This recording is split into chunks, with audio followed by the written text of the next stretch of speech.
Greetings, Pinatians, and welcome to a guide on how to convert your reward points into Maple points. And before we get started, I like to first cover the fact that doing this is not against the terms of services for MapleStory, as this is not real market nor money trading. Everything that I'll be covering in this video is utilizing in-game built mechanics that Nexon created, but involves going through several different ones to get to the reward points to Maple points conversion.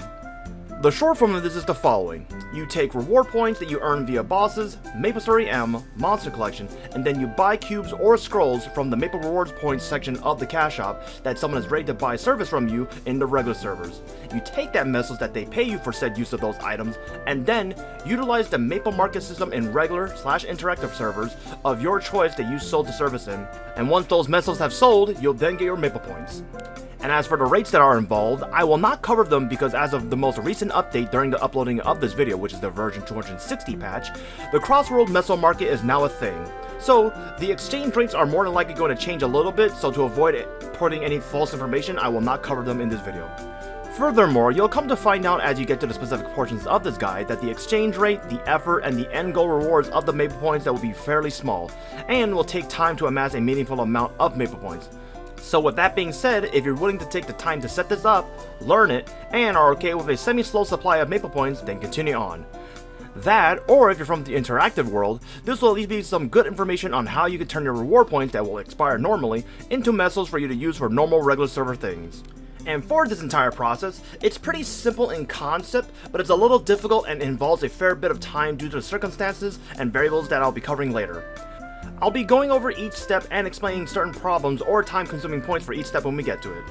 The first step is acquiring reward points to sell in general, and as mentioned earlier, reward points can be acquired by claiming the reward quest for clearing certain bosses through MapleStory M that involves linking your mobile account to your MapleStory PC account, or through Monster Collection's exploration rewards, or by purchasing items in the cash shop. Acquiring reward points does have limits though. There are some limitations in the form of, well, actual limits. Those being 5,000 per day or 50,000 per month. Although, the total monthly limit is 200,000 if you include cash shop purchases that are made with NX. The second step will be requiring you to pick an interactive world to actually start selling servers on. There are certain aspects that you will need to weigh out before picking a server, and those are the following, but also not limited to just these. The first of which is the server population, for both the positive of having more potential buyers and the negative of having potentially lower exchange rate due to supply and demand. The second variable is being able to find the server's respective market Discord in general, as these are typically hard to get into as they usually involve being known in that server's community, being referred to by a guild leader, or just being a friend with someone who has access to said market Discord. For most people, you'll need to join one of these discords in order to find potential buyers, as you'll have a pretty low chance of finding a buyer by just spamming selling reward point servers in Genesis or something. The third step, and the one that we've already covered a little bit already, is finding a buyer in general for your reward points. Finding a buyer is pretty much the hardest step of this process due to the fact that whether you're selling scrolls or cube service, you'll be handed an item that is worth several billion Mesos or even more, and will be expected to be trusted to not steal that item from that person. And let's be honest, there's a lot of people in this game who have little to no integrity and will 100% steal someone's items under the assumption of them actually selling proper service without scamming someone. And if by chance you're listening to this video and you're one of those type of people who do scam people, I hope you go to hell. And I hope the new community manager leader, Callahan, responds to my request for Nexon to actually not be lazy and actually put forth effort to punish those type of people in this game. This makes you, the seller, having to find a buyer being made that much more difficult to do. And this is why, and as stupid as this may sound, I highly recommend those who plan to try and sell reward point services and are from the heroic/reboot part of this community, but has no connections or community reputation, to actually start lightly playing on that server as a semi-full-time player. Specifically, you can literally just start doing dailies on one character every so often to eventually find a guild or community that you can join, and eventually find people or even a regular buyer to sell on a consistent basis. And for the people who are watching this video who play the interactive servers as their primary server, your best bet to find a buyer will be more than likely to just ask around your buddy list for a referral Discord link, or maybe try asking your guild leader, as most reputable guilds will more than likely have ties with their respective server's market Discord. And for both the regular and the reboot players, once you have access to these Discords, simply check if they already have a channel or chat room for such topics like service selling or anything involving reward points in general. From there, check to see if you can find any people who have sold reward points and check what the going rates for that server are. And just to provide an example, For me, I only use Aurora as my selling platform as I already have characters from there back when I used to play that as my main server. And in that Discord for Aurora, they have a service channel, and the going rate from back before the Crossroad Market came out was 1 to 40. And if you're wondering what 1 to 40 means, 1 to 40 essentially means for every 1,000 reward points that they're buying from you in terms of the item's worth is going to be converted to 40 mil mesos that they will have to pay for each 1,000 reward points. So, just to put a little bit of math behind this, if you sold a single item's worth of service to someone and it cost them 2.5k reward points, that'll be 2.5 multiplied by 40, which will give you 100 mil. And with that, this is probably going to be where a fair bit of people are going to lose interest in this from here on out. The fourth step is the conversion of reward points to mesos and then maple points. In step 3, we converted reward points to mesos, which now needs to be converted to maple points. Depending on when you're watching this, but as of this recording, the going rate for the meso market was roughly 450 maple points per 100 mil mesos, if you were to sell your mesos in-game. And as mentioned earlier, some may lose interest in this because you're going to think that this is a super low reward for the amount of effort you put in. And because of this, let's put this into perspective. The monthly limit of 50,000 reward points per month multiplied by 40 mil is only 2 billion mesos. Divided by 100 mil, it'll equal 20 times 450 equals 9,000 maple points if the rates hold steady.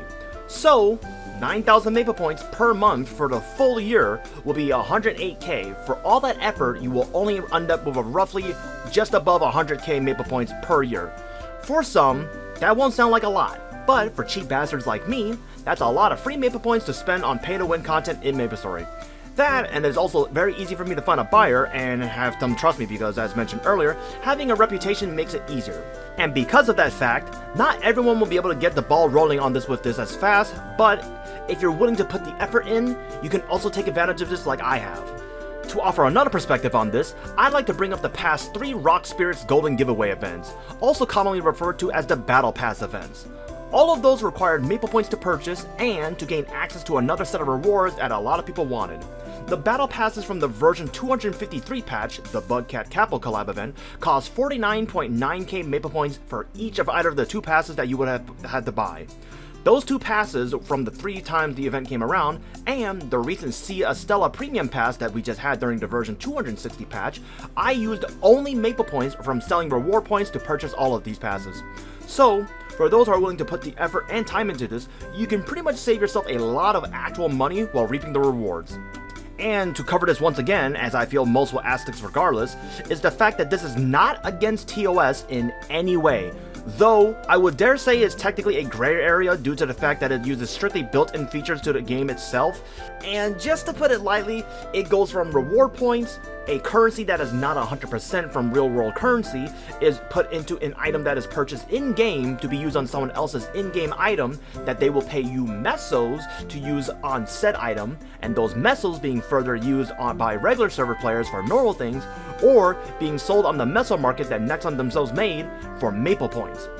Due to how the things flowed in that weird chart that you're probably seeing on screen right now, this is not real market nor real money trading at all. It may be laundering, but not really. So this is 100% not TOS breaking in any way and safe to do, or else Nexon would have punished like 95% of the interactive role players by now, so we're all good. With that bit out of the way, the next thing you're probably going to be asking, for those who know nothing about the interactive server's reward shop items, is that what exactly do and or can you sell to others in order to get mesos? Well, for starters, compared to heroic servers, the interactive server's reward shop has various scrolls that are at an unlimited stock quantity that people use to make endgame gear. That, and the glowing and bright cubes, of which those quantities are shared between both server types, so you'll probably have to sacrifice those if you wish to sell those for service use. Though, as most know already, is the fact that in heroic server we can just buy cubes with mesos, so this is going to be not really that big of an issue unless you're like brand new to the game and you need cubes of it, like, just in general. So going beyond that point, those are the items that one would typically sell for service. Now, with the process done and the items in questions covered, time for a lot of PSAs on this because something like this is definitely going to need them. For the seller's end of this, when selling service, be sure to always have the payment for each item paid to you for every item that you used before giving the item back, because you as a seller can also get scammed too in a way. And quite frankly, that's the only PSA I can think of for sellers, but if anyone else has any other from their personal experiences, please let us know down in the comments so we can better inform others. And as for the buyers, always make sure to only deal, if you can help it, with people directly from the market discords with positive reputation, friends you've known for a long time, guildies who have been in your guild or alliance for a long time. The second is, if you're dealing with people from said market discords, make sure to check if your discord has any do not trade list channels and cross-check their names and IGN on that channel. The third one is, if you're running out of options and wind up having to deal with a new seller with no reputation, at least try to ask around to see if anyone has bought from them before. And the last of the PSAs that I can think of is invest in free recording software such as Metals, OBS, or any other recording software of your choice. The reason for this is so that you can actually record your trading sessions in case you do get your items scammed. Other than that, that's all there is I can think of to cover on this. Feel free to ask any questions on things I did not cover or weren't clear on down in the comments. Or if you have anything else that you'd like me to cover in a video or anything you think you'll be interested in actually seeing in video format, feel free to let me know down in the comments too. Hey guys, Peanut here again. I hope this was helpful for you guys, and if you have any other questions, feel free to ask me down in the comments below and I'll try my best to answer them if I can. Also, did you know that I have a free Patreon? I post useful event infographics and guides on there for any and all events that are released in GMS. Everything that I post on my Patreon will always be free, but if you're feeling generous and wish to support me in my efforts, you can! Any and all support is greatly appreciated, as it all goes directly towards me growing my channels. So don't forget to leave a like if you found this video helpful, and maybe even subscribing for future event guides. And with that being said, thanks for watching and the continued support, and I'll see you all next time. Bye!